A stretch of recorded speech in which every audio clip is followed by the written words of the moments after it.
Hi, welcome to the Red Booth Show. I'm Kimberly. On tonight's episode, I have an amazing woman named Cristal Logothetis. She started a charity movement called Carry the Future that has been helping the Syrian refugees in a big way. So we talk about all of that and much more on the show. Hi, Cristal. How are you? Good, thank you. Thank you so much for coming today. It's my pleasure. Yeah, this is amazing. I mean, you have done so much in such a short period of time. It's kind of mind-boggling, actually. Thanks. It's pretty crazy. Yeah, so I know, okay, so just basically Cristal has been working on Carry the Future, which is the charity organization. Why don't you tell everybody a bit about it?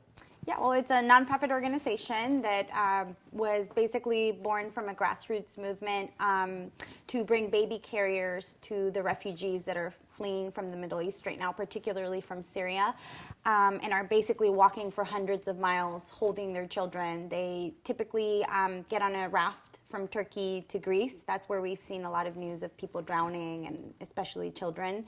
And then they make it to Athens by boat, and then when they get to Athens, they literally walk, in some cases, from Athens to Macedonia, from Macedonia to the next country, until they eventually make it to either Germany or France, which is typically their final destination. It's something like over 1,000 miles, I think I heard that they were walking. Isn't that true?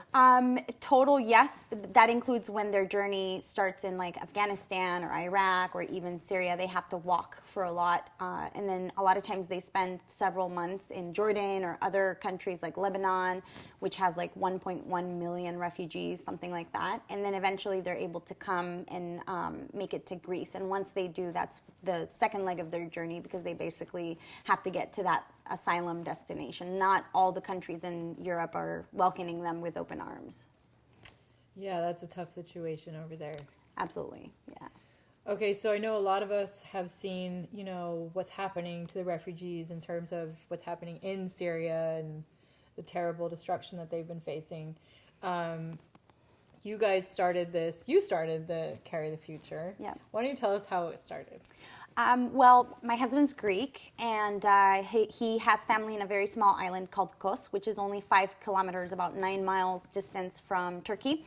So it was a main hub for people, especially Syrian refugees that wanted to get that asylum status. So they would basically get on illegal rafts, like little blow-up dinghies, and basically make that 9-mile trek to get to Greece. And so this tiny island with 20,000 inhabitants at one point had something like 40,000 refugees. Wow. They were just everywhere. If you looked in any park, if you went down to the harbor, if you looked outside a church, there was just people everywhere.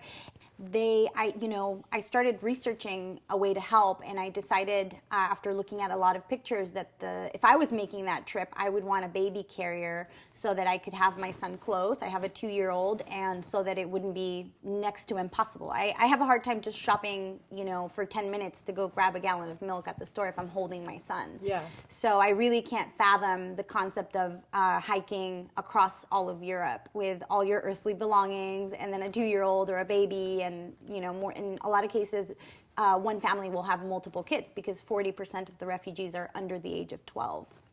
So wow. That's when I decided to help, and my original plan was just to collect 100 baby carriers from within my community and to raise just enough money to ship them to my family in Greece and have them distribute them. But it snowballed. It became a much bigger movement than that, because at that time, people were really looking for a way to help, especially mothers like me that had been very deeply touched by some of these images that were surfacing of drowned refugees, especially children. And so it really struck a chord. People were very, very interested in what I was doing, and they saw it as a very fast, immediate way to make a meaningful impact in the life of these refugees. That's amazing, and it really is. I mean, as you know, also I'm a mother, and that was one of the things that I think both of us can relate about, is that when we saw, for example, the picture of the little boy that had, washed up on shore, I mean, I bawled my eyes out. Yeah, I think that, that was really what catapulted me into action, was Elan Kurdi. That's the name of that boy. Because when I saw that picture, I didn't just see a drowned Syrian refugee child. I saw what could have been my son. If he had been born a couple of miles that way, in a different country, it could really happen to anyone. And I had never done anything even close to the magnitude of what Carry the Future is today, but I knew that I had to do something, if only for my own peace of mind, because that image lingered in my thoughts for days. Yeah, because you weren't involved in anything before this. I mean, you work at a regular job, and you have a cool job. You're a translator, which is awesome. Thank you. So you're obviously very intelligent, and you have, children. So, but that you had sort of a normal life before you started doing this. Yeah, and honestly, I had very, very mild goals to begin with. I just knew that if I could just gather 100 carriers and know for my own peace of mind that I had helped 100 women out there to carry their babies in safety, then I would feel much better about myself. Yeah. And it turned out that I wasn't alone. There was just so many people. And one of the benefits, or one of the gifts that I've received from doing this work, is that I feel like I live in a much better world now, because every day I come into contact with people that are generous and giving and that do care. And I was very cynical before then. I was not a person that liked donating to charity, because I felt like it didn't make a difference, and I felt like charities didn't really administer the money the way they should. And there's a reason people think that, because there are these big charities, and then you find out only 20% of the money actually even goes to do anything. If that, yeah. If that. It can be actually a very corrupt thing, unfortunately. It is, and Carry the Future, that's kind of how it sprung, and it became more than just a group of moms, getting these baby carriers out to the refugees. We decided to form a nonprofit, which we still have status pending, because we realized that we were way more fiscally responsible than any big NGO out there. For us, it costs us about $4.62 to get a baby carrier that's donated to us to a refugee. And even though we've only been around for about 3 months from the day I decided to start the campaign. 3 months, guys. That's all. 3 months. Yeah. So even though we're babies in relation to other NGOs, we've already passed out close to 7,000 baby carriers, and we've personally fit the parents. And one really interesting thing is, when I started out, I was convinced that I was going to be passing out these carriers to moms, but it's actually very 50-50. A lot of times it's the men, the Syrian, Afghan, Iraqi men that want to wear their babies, which I thought was really sweet. Oh, that's so cool. I've seen the photos of you guys going over there and putting them on the parents, and I can only imagine the feeling of gratification that you have, for being able to help them. Yeah, it's quite a process. I mean, when we start, they don't want the carrier. They think we're going to charge them money for it, because they're used to that sort of experience. And that's terrible. It is, but once they realize that it's free and they try it on, in the Middle East, baby wearing is not like a prevalent thing in society. But once we put them on the carrier and we put their baby and they see how much lighter their load is, they are instantly so thankful. And even though a lot of times they don't speak English, they make sure that we know that they're super, super grateful. And especially, families that sometimes have like 2 or 3 babies, or infants, and you see a lot of 8 and 10 and 12-year-olds carrying their siblings. And if I can't hold my son, I just can't imagine an 8-year-old having to have that responsibility. It's very touching.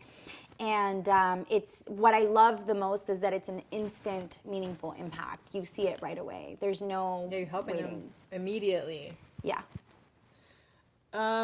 It's crazy because, so I have 3 kids. I had twins. Wow. And at one point I was carrying around, I had a toddler that was 2, 2 or 3, and then I had the little infant baby. So carrying children, it is a lot. It's a lot of work. Yeah, absolutely. And for 1,000 miles, or for even 500 miles, even for 5 miles. Even, inside a Target store when you're shopping, it's so hard to do. As I said in my blog post, I would be basically screwed if I had to walk from Greece to Germany holding my 2-year-old. Yeah. And my 2-year-old, I wouldn't be able to do it all the time. And he's a very active kid. And, these trips are not happening in cobbled nice streets. They're going along the side of train tracks, they're going on the side of freeways, and they're going through cliffs. And I mean, there's a lot of times where children are definitely not in the most safest of places, and I could just see my son, falling down a ravine or something happening to him. So the fact that they keep these kids closer and safer to them, I'm sure is such a comfort as well. Yeah, definitely. especially after where they're coming from, like with everything that's happening to them. I mean, this is just one little comfort that can make such a huge difference. Yeah, and we definitely saw a lot of traumatized kids. You see a lot of 3-year-olds that they see that you're doing something to their mom and their baby brother or sister, and they just panic. And then once we give them a little chocolate bar or a toy and we fit the younger sibling into a carrier, they're all smiles. They're super, super grateful. And because they're so used to something bad happening. They're used to it. If you look at pictures of Syria, it looks like World War III basically happened in Syria, which it kind of has. I mean, they're being bombed from the government side, and they're being bombed from the rebel groups and ISIS and all the politics are so complex. And that's the thing about Carry the Future. We don't get into any of that. To us, none of that matters. We just want small children and babies to arrive safely to wherever it is they're going. And I think that's part of our success and why so many people have gotten behind our cause. We have people in Texas and all over the world, really, and we don't know what their religious or political affiliations are, but they're very much interested in helping us. And that's the thing about kids. I think it's a universal agreement that we all share as adults that, kids don't ever deserve to be in this sort of situation. No. Sorry, I'm like, okay.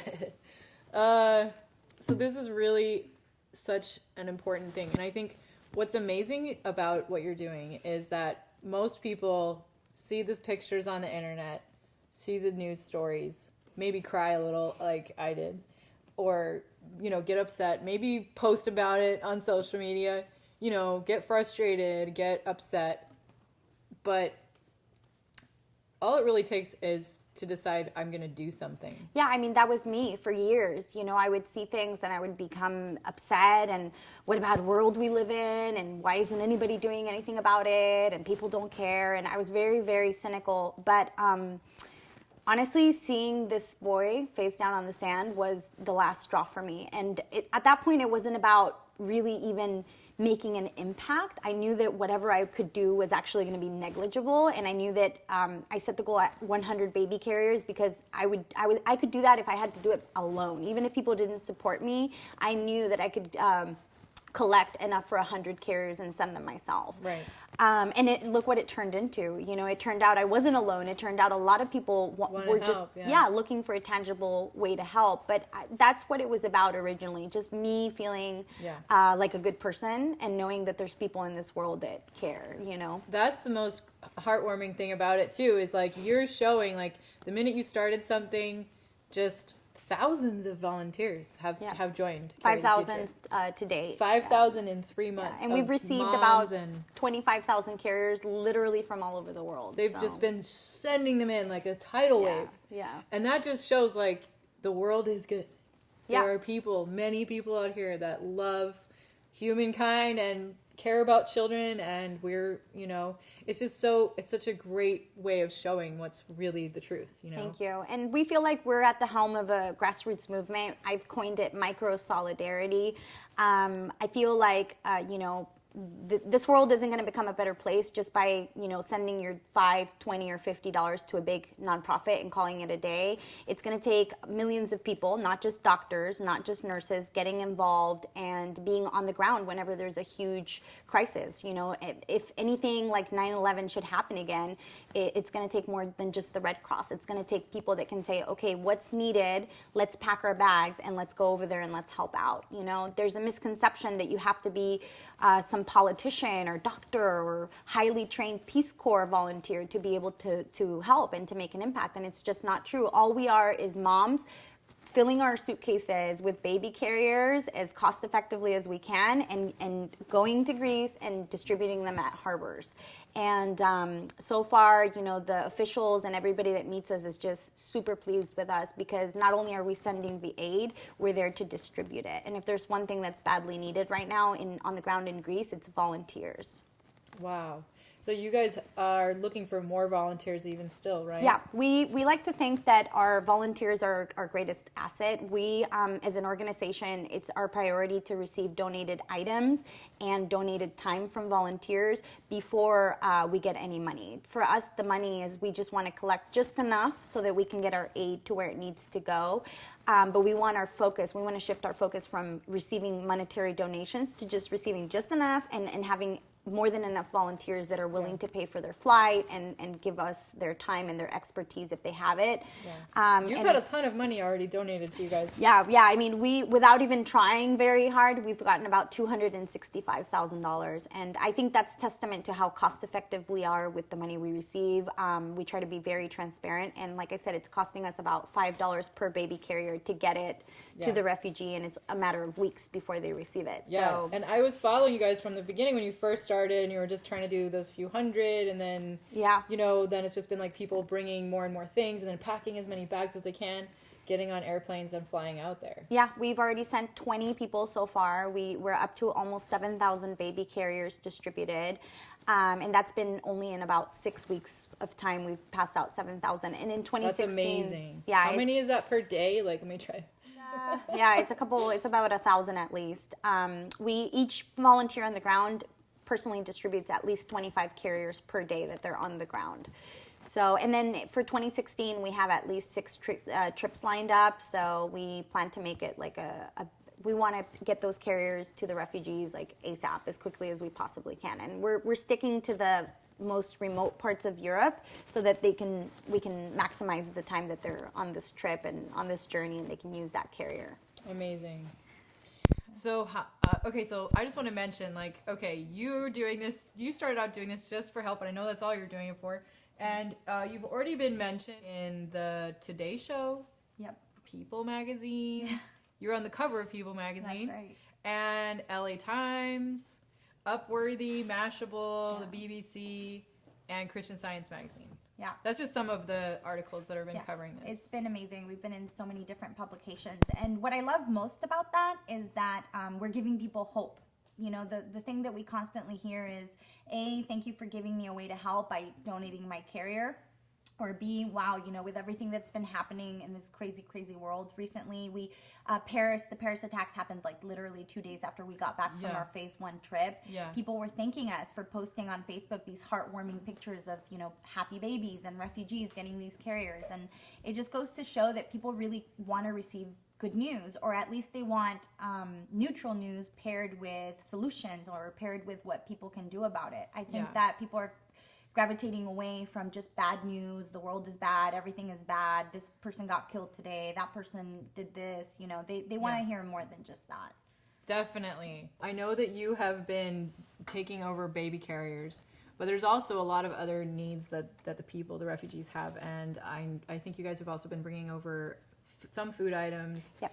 And other comforting things, blankets and clothes and things like that. What would you say? Well, we try to be very cost effective just because we bring everything in luggage. We've discovered that the guaranteed way to get things to Greece so they don't end up stuck somewhere in a warehouse because of, you know, the customs and all that is to just send it as luggage. So to be cost effective, we try to avoid sending clothing. But one of the things that we're heavily trying to get people to donate is baby carrier covers. You see a lot of refugees, especially the babies, super bundled up to where they almost don't fit in the carriers because they're literally wearing all the items of clothing that they own.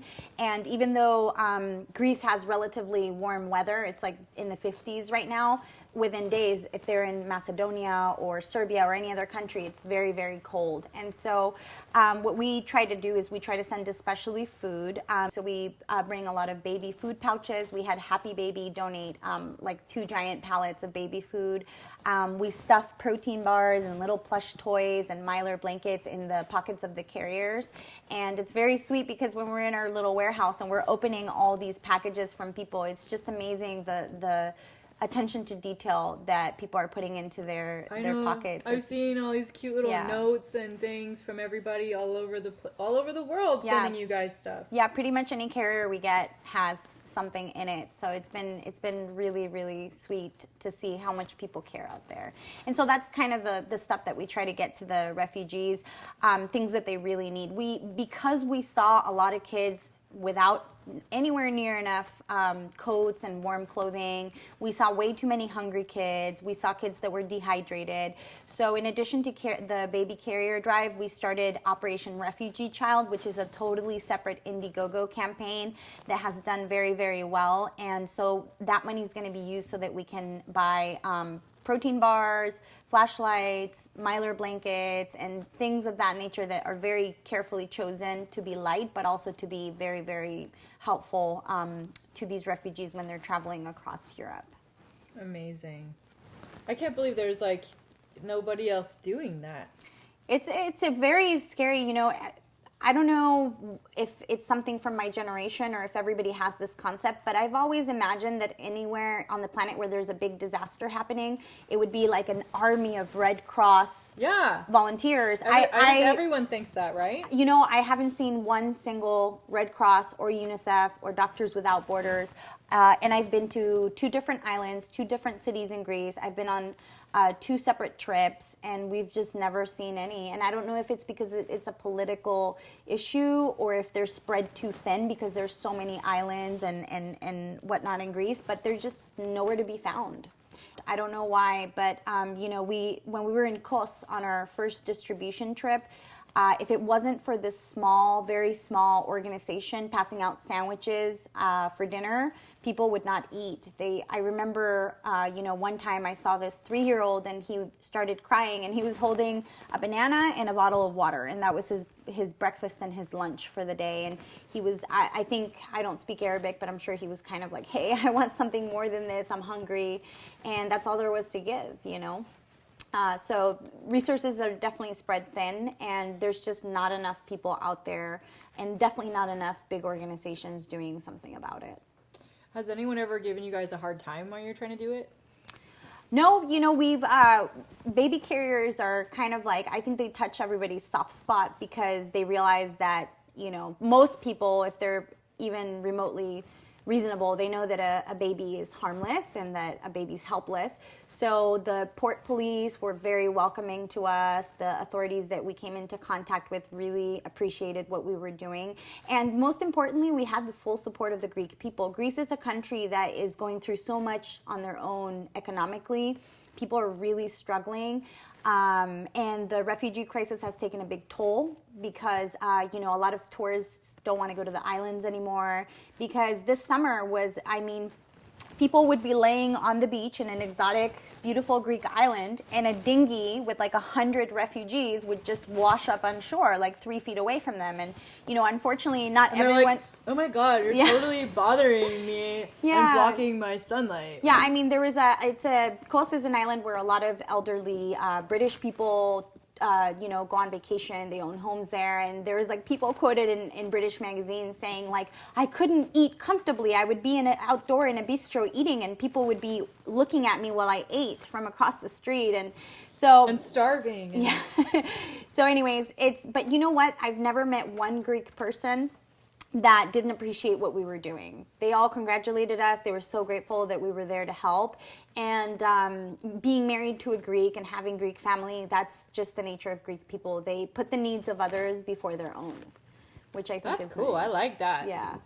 We need some more of that. Yeah. Absolutely. Especially in this, holiday season. That's basically what it's all about. Yeah, well, that's why I wanted to have you on this wonderful Christmas weekend. I know yesterday was actually Christmas, so I hope that everybody had a wonderful holiday and had lots of presents and things.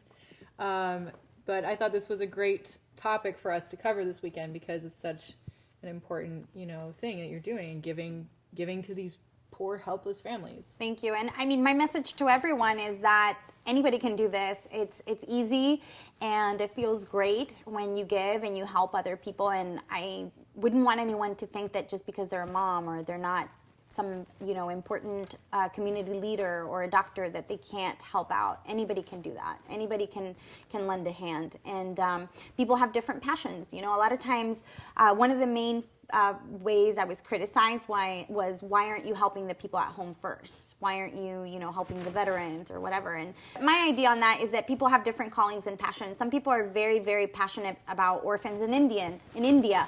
Other people are very passionate about, shelter animals. Other people are really, really passionate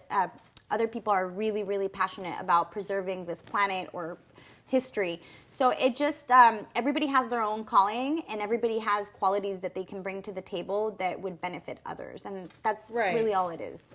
Yeah, I mean, obviously, we should be helping everybody that we can in every way that we can, including, of course, here. We do have a problem here with homelessness. We do have a problem with, teenage runaways. We have all sorts of our own problems here, but they're not being bombed.